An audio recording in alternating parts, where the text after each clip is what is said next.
The one that I'm going to pick is Oklahoma at South Carolina. If you are a college football fan, you need to either be aware or educated of Cocktober. South Carolina Gamecocks in October always pull off one upset, one surprise. It happens.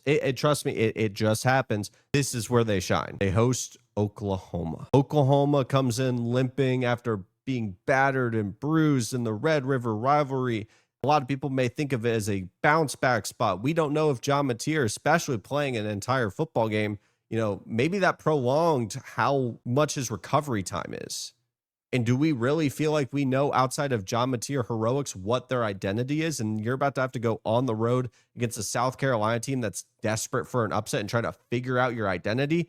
No, you do not want to do that. But with a quarterback like Lenora Sellers, doesn't matter how damn good your defense is if he's just going to go and wreck your entire Saturday, because I've been waiting for the Saturday where he goes and runs for 157, 3 touchdowns.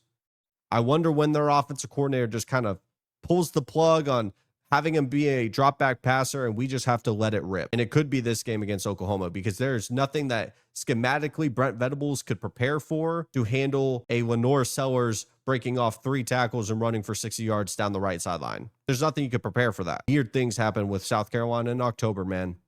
They just do. And this seems like the prime spot for them to do it. An emotional loss to Texas, a team that has beaten you back-to-back years.